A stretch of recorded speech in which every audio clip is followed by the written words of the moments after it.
প্রিয় ছাত্রছাত্রীবৃন্দ, আজকে আমি মাধ্যমিক 2024 ভূগোল বিষয়ের 3 নম্বর মানের গুরুত্বপূর্ণ কিছু প্রশ্ন তুলে ধরলাম তোমাদের সামনে, যেগুলি এবছর মাধ্যমিক পরীক্ষার জন্যে খুবই গুরুত্বপূর্ণ। এসো তাহলে প্রশ্নগুলি দেখে নিই।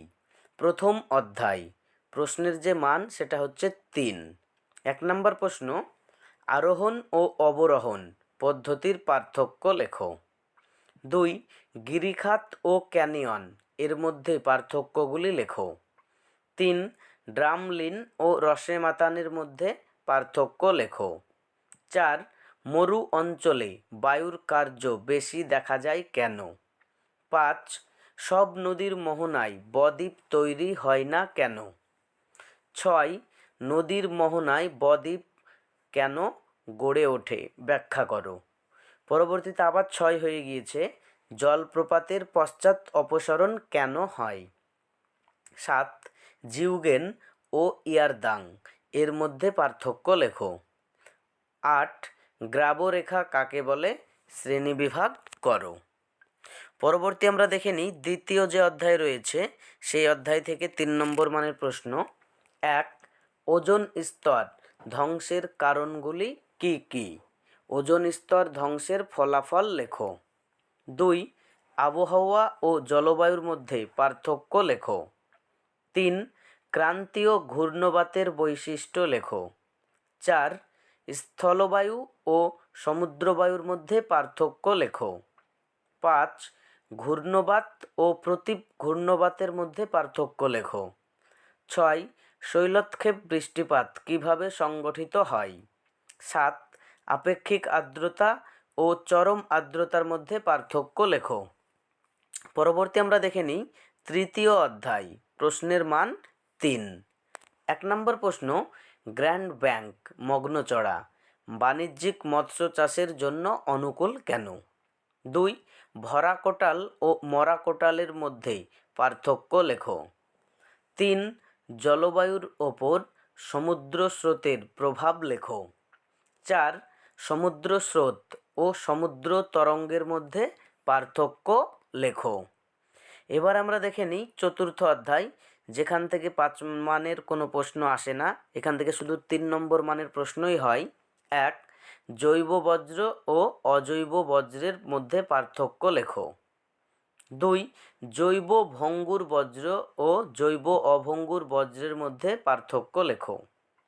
3, বজ্র ব্যবস্থাপনায় শিক্ষার্থীদের ভূমিকা আলোচনা করো। খুবই গুরুত্বপূর্ণ প্রশ্ন। 4, উদাহরণসহ বজ্রের শ্রেণীবিভাগ করো। 5, গৃহস্থালির বজ্রগুলি কী কী, এদের প্রভাব কী? 6, শিল্প বজ্রের উৎস এবং তাদের প্রভাবগুলি উল্লেখ করো। 7, কৃষিজ বজ্রের উৎস ও তার প্রভাবগুলি উল্লেখ করো। 8, বজ্র ব্যবস্থাপনায় প্রথম 3টি ধাপের পরিচয় দাও। 9, কঠিন তরল ও গ্যাসীয় বজ্রের ব্যবস্থাপনার পদ্ধতিগুলির সংক্ষিপ্ত বিবরণ দাও। 10, পরিবেশের ওপর বজ্রের প্রভাবগুলি লেখো। পরবর্তী আমরা দেখি পঞ্চম অধ্যায়, প্রাকৃতিক ভূগোল অংশটি থেকে। 1 নম্বর প্রশ্ন, ভারতের জনজীবনে হিমালয় পর্বতমালার গুরুত্ব ব্যাখ্যা করো। 2, উত্তর ভারতের বিশাল সমভূমির বৈশিষ্ট্যগুলি লেখো।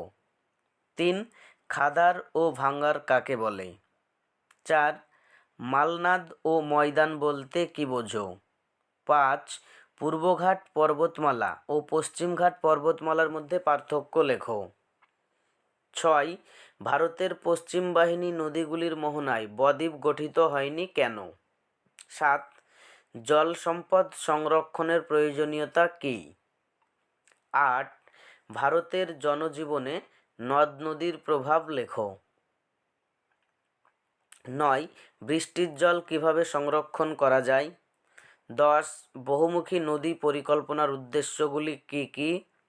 11, জল বিভাজিকা ব্যবস্থাপনার উদ্দেশ্যগুলি কী?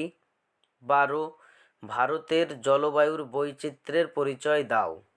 13, করমণ্ডল উপকূলে বছরে 2বার বৃষ্টি হয় কেন?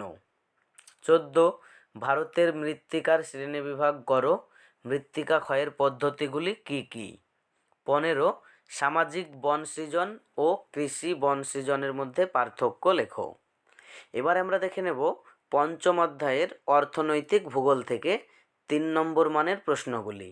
1 পাঞ্জাব হরিয়ানায় কৃষি সমৃদ্ধির কারণ কি? 2 খারিফ শস্য ও রবি শস্যের পার্থক্য লেখো। 3 সবুজ বিপ্লবের ফলাফল আলোচনা করো। 4 খাদ্য ফসল ও বাণিজ্য ফসলের মধ্যে পার্থক্য লেখো। 5 শিল্প গড়ে ওঠার ক্ষেত্রে কাঁচামালের ভূমিকা কী? 6 শিল্প গড়ে ওঠার ক্ষেত্রে পরিবহনের গুরুত্ব কীরূপ? 7 দুর্গাপুরকে ভারতের রুট বলা হয় কেন? 8 আমেদাবাদকে ভারতের ম্যানচেস্টার বলা হয় কেন? 9 ভারতের নগরায়নের সমস্যাগুলি আলোচনা করো। 10 সোনালী চতুর্ভুজ বলতে কী বোঝো? 11 আধুনিক যোগাযোগ ব্যবস্থার গুরুত্বগুলি উল্লেখ করো। 12 আদমশুমারির সুবিধা অসুবিধা লেখো। এবারে আমরা দেখে নেব ষষ্ঠ অধ্যায়, যে অধ্যায়টি থেকে কোনো 5 নম্বর মানের প্রশ্ন হয় না, অর্থাৎ 3 নম্বর মানের জন্যেই খুবই গুরুত্বপূর্ণ প্রশ্নগুলি হলো: 1 উপগ্রহ চিত্র এবং ভূ বৈচিত্র্যসূচক মানচিত্রের মধ্যে পার্থক্য লেখো। 2 উপগ্রহ চিত্রের প্রধান বৈশিষ্ট্যগুলি লেখো। 3 উপগ্রহ চিত্র তোলার বিভিন্ন পর্যায়গুলি লেখো। 4 উপগ্রহ চিত্রে 3টি সুবিধা বা ব্যবহার আলোচনা করো। 5 ভূ সমলয় ও সূর্য সমলয় উপগ্রহের মধ্যে পার্থক্য লেখো। এই যে প্রশ্নগুলি বললাম, এগুলি পড়লে তোমরা 3 মার্কের জন্যে কমন পেয়ে যাবে। সঙ্গে সঙ্গে তোমরা দেখবে কিছু 2 নম্বর মানের প্রশ্নও এখান থেকে তোমরা কমন পেয়ে যাবে।